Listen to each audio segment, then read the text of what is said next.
Welcome to the award-winning Thoughts from a Page podcast, a member of the Evergreen Podcasts Network, hosted by me, Cindy Burnett, a voracious reader and book columnist who provides you with casual author conversations, book recommendation episodes, and insider information on all of the newest releases that I have read and endorse, and on the publishing industry in my behind-the-scenes series. With so many books coming out weekly, it can be hard to decide what to read, so I find the best ones and share them with you. For more book recommendations or to find my backlist of interviews, visit my website at thoughtsfromapage.com. In 2023, I have a new segment on my Tuesday episodes called Read-alike Requests. Listeners can submit a book they loved and tell me why they loved it, and I will suggest some similar reads. There is a Google form included in today's show notes if you would like to send in a request. If you love to read, I hope you will consider joining my Patreon group to access additional content, including bonus episodes and early reads with pre-pub author chats. For March, there are two books, Colleen Oakley's new book, The Mostly True Story of Tanner and Louise, and Fifth Avenue Glamour Girl by Renee Rosen. And for April, my selection is The Comeback Summer by writing duo Allie Brady. The link to join is in the show notes.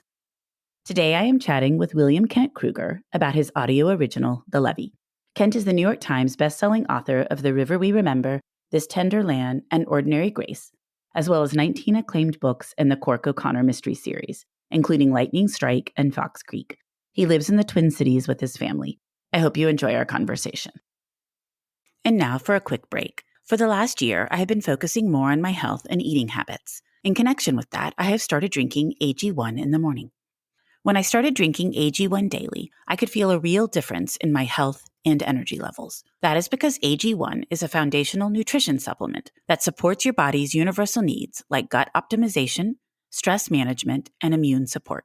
Since 2010, AG1 has led the future of foundational nutrition, continuously refining their formula to create a smarter, better way to elevate your baseline health. I recommend AG1 to all of my family and friends because the company has a team of doctors and scientists. It is tested for 950 contaminants and is NSF certified for sport. It is formulated based on the latest science, and it maintains high quality standards. Thanks AG1 for sponsoring my show. AG1 is a supplement I trust to provide the support my body needs daily. If you want to take ownership of your health, it starts with AG1. Try AG1 and get a free 1-year supply of vitamin D3K2 and 5 free AG1 travel packs with your first purchase. Go to drinkag1.com/thoughtsfromapage. That's drinkag1.com/thoughtsfromapage. Check it out. And now back to my show. Welcome, Kent. How are you today? I'm doing very well. And you, Cindy? I'm doing quite well because I'm a huge fan of yours, and so I'm thrilled to pieces that we're getting to chat today. Well, I always love to hear something like that. Well, and we're going to talk about something a little bit different for you, an audio original called The Levee. So I cannot wait to hear all about what that process was like for you and just to talk more about it all generally. Great. Well, let's do that. Well, before we start, what I usually do is have authors give me a quick synopsis of the book that we're talking about for those that won't have read it yet. So can you do that for me? Sure. The Levee is a novella, which I completed during the pandemic. It takes place in 1927 during what was the greatest flood in our nation's history, a time when the Mississippi River poured out of its banks and became this monster more than 80 miles wide in the Memphis area. At the height of this flood in my story, 4 men in a rowboat battle the river in a desperate attempt to save a family trapped by the rising water. This is a story for me about courage and cowardice and sacrifices in this historic moment when the indomitable spirit of humankind is pitted against the awesome and destructive power of nature. How was that? That's perfect. You described it very well and very succinctly. I was so curious about this flood. I wasn't familiar with it. And obviously it's part of the story. And then you talk more about it in your author's note. There must be some incredible photos left over from that time period and what it looked like. Oh, fantastic. And, I live on the Mississippi River. I live in St. Paul, which is divided from Minneapolis by the Mississippi River. So I've seen this river in my 40 years here. I've seen this river flood many, many times. So I've actually stood well away from the overflowed banks and seen the power that a flood can generate. But seeing the photographs of the devastation from the flood in 1927 was just incredible. And reading about it, because I needed the historical research done, reading about it, and hundreds and hundreds of people were killed, and hundreds of thousands of people were left homeless. It was just an amazing natural disaster.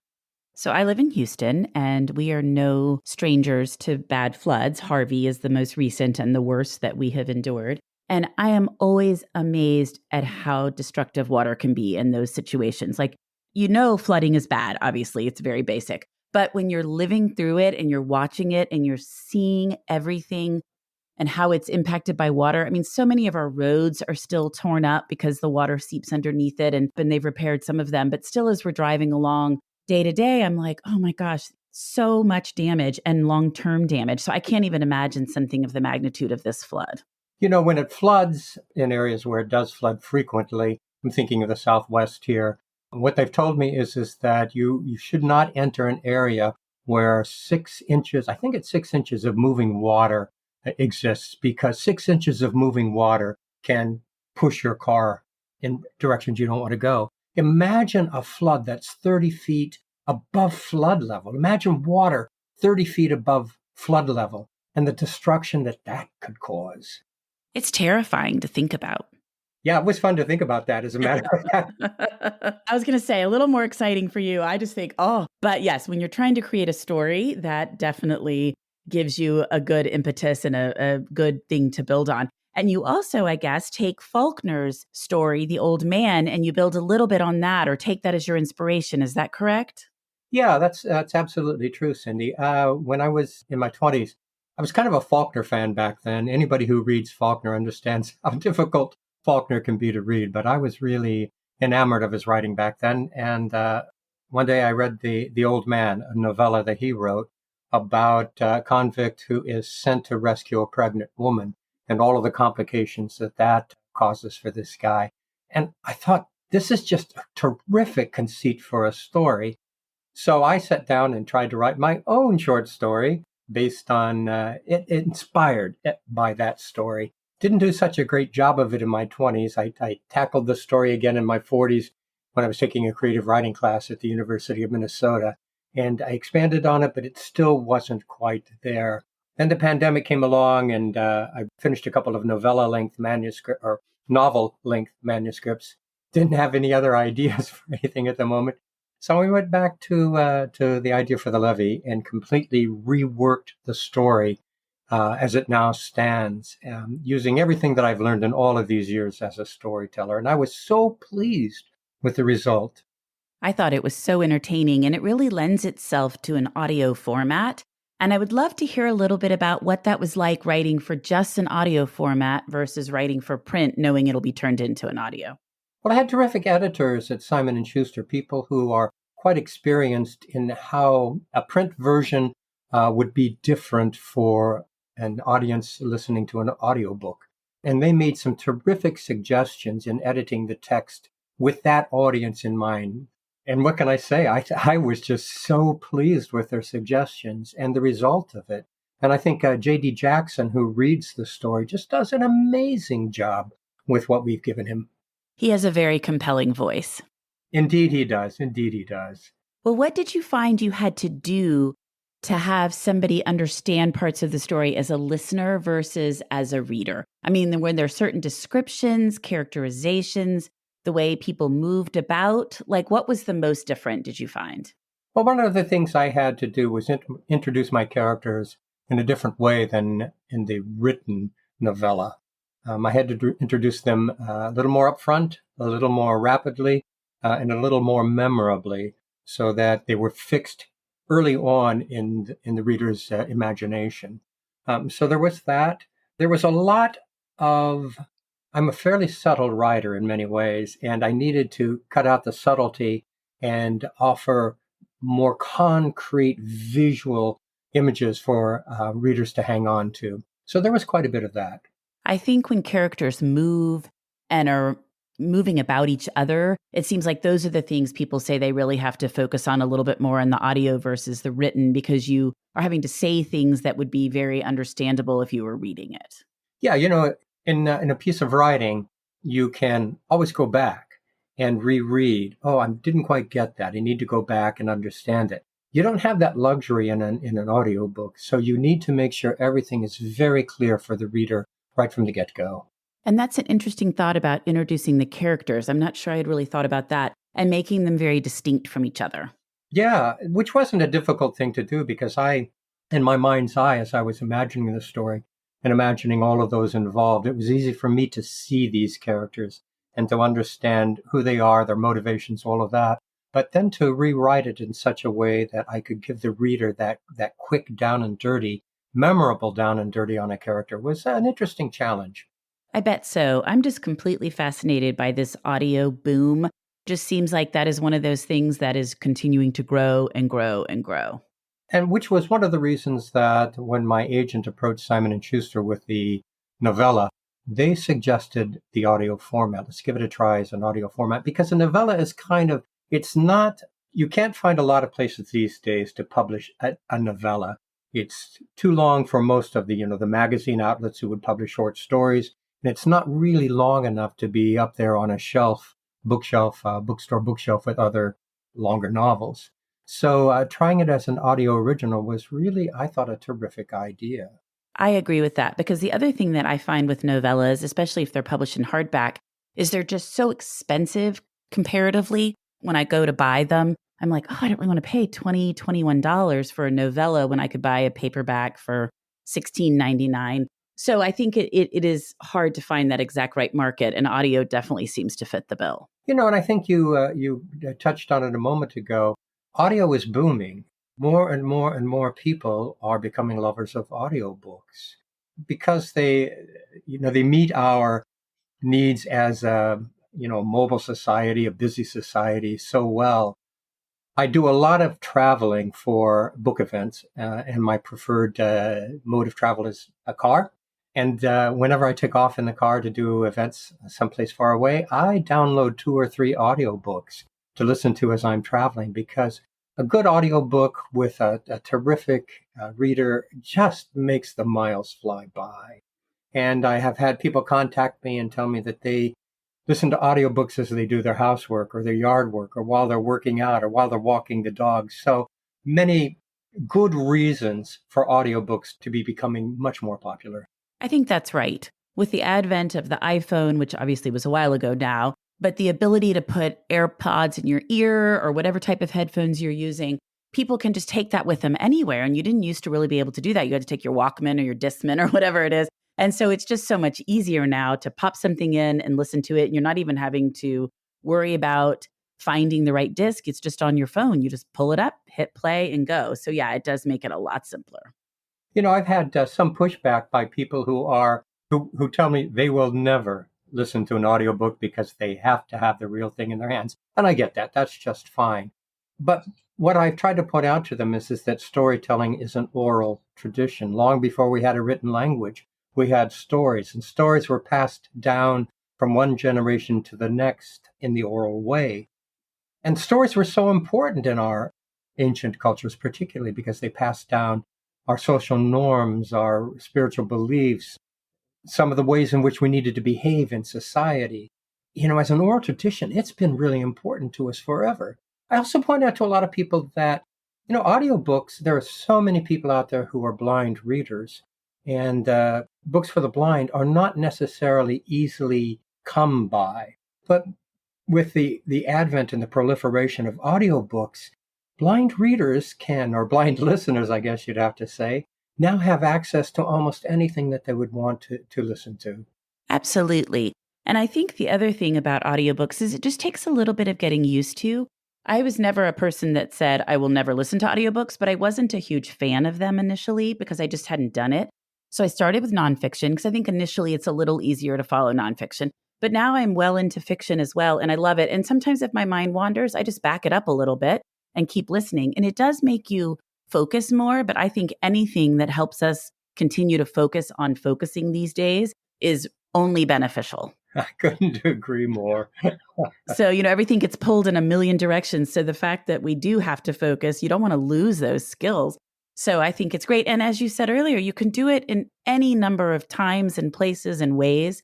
And that to me makes it a little more flexible than reading. So I just use it as an enhancement to my reading. I listen to something, I read something on my iPad, and I read something in print. And then I just, wherever I am, whatever works is what I'm reading. There's so many ways for readers to access stories that we tell these days. You have the print version of the book, of course, you have the audio version, and you have ebooks. And when people ask me, so what's your preferred way? My response is, I don't care. I don't care how you come to my work. I just want you to be able to enjoy my stories in whatever format you want to enjoy them. Exactly. Well, you touch on some important and constant themes in the Levee: the power of nature, the importance of community, and how complex human beings can be. And these are really things that you address in your other books as well, because I've read a number of your books in your Cork O'Connor series. Why do these themes resonate with you, and why are they things that you return to again and again? I think they are universals, really. What I try to write about at the bottom of everything are the universals that affect all human beings. We all experience adversity, obstacles. We all have hopes and dreams that we strive for, and there are things that prevent us from getting there. We all love and we all feel hatred. And so what I try to do is tap into the themes that anybody anywhere can relate to, and that are simply important to us as human beings. I always try to tell a really good, compelling story. And as a storyteller, I've learned how to structure a story in a way that can help it become compelling. But I think in the end, the thing that makes people fall in love with a story is that they can relate to whatever it is you're talking about. And there we go back to the universals of the human experience. And do you spend a lot of time in nature? Because that's one of my favorite aspects of your writing, is how well you portray our relationship with nature, but the natural world itself. Oh, yeah, I do spend a lot of time. I live in Minnesota. One of the things I love about living in the Twin Cities is it's a quick hop, skip, and jump to some of the most beautiful country, I think, in our entire nation. You go up north and you hit the beautiful Great North Woods, which I write about a lot in my Cork O'Connor series. You go south and you hit the beautiful agrarian Midwest, which I have used significantly in my standalone novels, Ordinary Grace and This Tender Land, and which will be the setting for my next standalone novel this fall. Nature speaks to me, and I try to listen, and I try to offer the reader that love of nature that I feel so deeply. I love the natural world, and so those types of stories really appeal to me, and I love when I can read about them and feel like I'm literally transported somewhere. And I think that's what I like so much about your writing. And there is that spiritual element to nature itself, and to the way in which those of us who try deeply to go into it try to convey to readers. One of the things I loved about the Levee is that the river really becomes a thing, a sentient creature in this story, something that the narrator of the story, Dobbs, feels like he has to battle against. And I loved just the thinking about this monster that I've created. And that it can't be contained. I mean, that humans can try as best as they want to contain water and contain fire and all these other types of things. But when it rains that much and everything starts flowing, no matter what you do, at some point it's not going to be contained. Yeah, as human beings, we're so full of hubris. We think we can control everything. And the truth is that nature trumps us every time. Absolutely. But also, the thing that I like about your books is the idea that you want to preserve nature and honor it and take care of it. We spend a lot of time in national parks, and you really see there are two types of people: the people that are so happy to be there and understand the importance of these lands and protecting them, and the people that are there just to tromp through and tromp out and take their photo and go. Yeah, we have those people everywhere, even here in Minnesota. Yeah.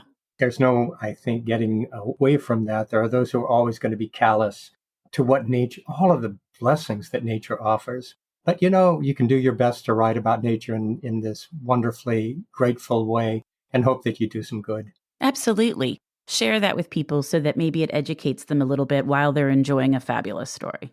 Well, whenever I write a mystery, that's one of the things that I strive for, not just to write a compelling mystery or thriller, but to offer readers something deeper, something more, something that when they close the pages at the end of the book, I leave them something to actually think about and maybe have opened their eyes a little wider than they were before. I love that. You mentioned your new standalone just a minute ago, and I was telling you before we started recording that I was on Twitter today, and I saw you had posted the cover for it. The River We Remember is the title, correct? That's correct. And it is stunning. I was so happy that that happened to be the day that I opened up Twitter. You'd posted about it or tweeted about it. And I was like, oh, yay, we're talking today. But oh, what a beautiful cover. Tell me more about the book. The River We Remember, I think of as a companion novel to my two earlier standalone novels, Ordinary Grace and This Tender Land. Like those two earlier books, The River We Remember is set in southern Minnesota rather than the northern Minnesota of my Cork O'Connor series. Unlike those other two stories, it's set in an earlier time. Ordinary Grace was set in the summer of 1961, This Tender Land in the summer of 1932. And The River We Remember is set in the summer of 1958. You know, there's a solid mystery at the heart of it. The county's leading citizen is found dead in the river, killed by a shotgun blast. And the question at the heart of the story is who did it. But it's really about a great deal more. It really deals a lot with the post-World War II and Korean War generation of veterans who came home, men who went away, they went away to war, kids, and they came back very different men, wounded in so many different ways. And I wanted to tell a story that would allow me to explore the question of how did these men manage to heal? What were the elements involved in that? And that's really what's at the heart of The River We Remember. That sounds so good. I hope it's going to show up on NetGalley soon. I think so. I think the ARCs are in the process of being created, so those should go out soon. So it should be on NetGalley fairly soon. Okay, and I'll touch base about getting an ARC too with your publicist. That sounds really good. And then what about Cork O'Connor? Well, I'm at work on the next Cork O'Connor book. I have two more under contract. This novel, which at the moment I'm calling Spirit Crossing, ought to be available in the fall of 2024. And I'm just having a blast writing it. I just so enjoy that series. And as we were sitting here talking, I was thinking about the last one and how good it was. And again, the nature aspect, because they spend more time out and a lot more time in nature in that story. So I was just thinking, I can't wait for the next one, but you can't write them all at once. So I totally get it. We have to wait a little bit. Yeah, I can only do so much. You know, I get requests from readers, please write faster. And I tell them, you know, if I write faster, maybe they won't be as good as you would like them to be. Do you think you'll do another audio original at some point? Well, let's see how this one does, and we'll see what Simon & Schuster thinks about how this one is received. So who knows? I've had a wonderful time with this experience, so I would certainly be on board. Well, like you said, one step at a time. And you mentioned in your author's note at the end of the Levee that you really found a lot of time to write during COVID, that you used that time period to go ahead and get ahead and get some books generated. And that's wonderful you were able to write, because I feel like people are in two camps. Either they were like you and they were really able to buckle down and write, or people couldn't write at all. You know, I understand how something like the pandemic can halt your creative processes. It was such a difficult time, but I responded differently to it. In a typical year, I'm probably doing 100 events around the country. But during the pandemic, I couldn't do that. I couldn't do all of that traveling. So it actually allowed me to just stay home and do nothing but write. So I wrote two manuscripts, two novel-length manuscripts. I wrote 3 novella-length manuscripts. And it was such an incredibly creative time for me. So in the end, that was one of the silver linings of the pandemic for me. Well, I also found if I could focus on something else other than doom scrolling and what was happening in the world, that I was happier and mentally much better off. So I think being able to focus on something else, direct your energy somewhere is a better solution, whatever it is you're doing. You know, I don't know how other writers operate, but for me, if I'm having any kind of difficulty in my life, what I do is I turn to my writing as a way to give me some peace. I think that makes perfect sense. Well, before we wrap up, what have you read recently that you really liked? Yeah, Cindy, I'm going to recommend a couple of books that aren't going to be out until this summer. I had the great good fortune of getting an early look at both of them, and they're just wonderful thrillers. The first is by a fellow Midwest author named Mindy Mejia, and the book is To Catch a Storm, and it is riveting. The second book is called Saving Myles. The author is Carl Vonerau. And I loved both of these books because they're not only compelling thrillers, but they're wonderfully human in everything about them. I love when authors recommend books that aren't out yet because it helps me add new things to my list. Well, good. Then I've done my job. You've done your job. Kent, I'm so glad you joined me today in the Thoughts from a Page podcast. It was an honor, and I can't wait for everybody to get to listen to the Levee. Well, it's been such a pleasure, Cindy, and I hope someday you invite me back. Of course I will. I'm already thinking that you have to come back for The River We Remember. I'm all yours.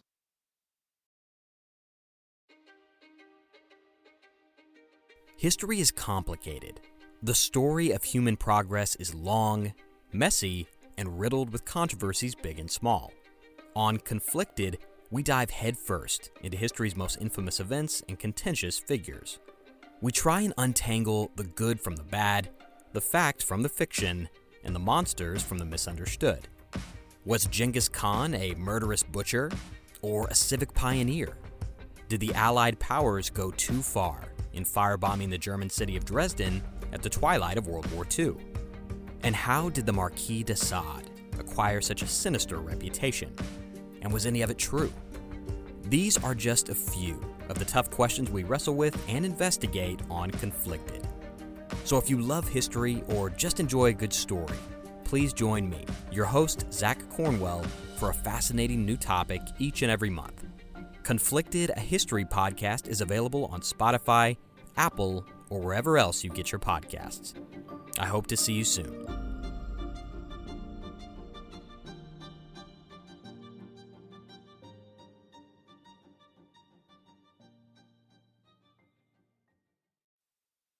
Thank you so much for listening to my podcast. If you like this episode, and I hope you did, please follow me on Instagram at Thoughts From a Page. Consider joining my Patreon group to access bonus content and support the podcast. Tell all of your friends about the show and rate it or subscribe to it wherever you listen to your podcasts. I would really appreciate it. The book discussed in this episode can be purchased at my bookshop storefront, and the link is in the show notes. I hope you'll tune in next time.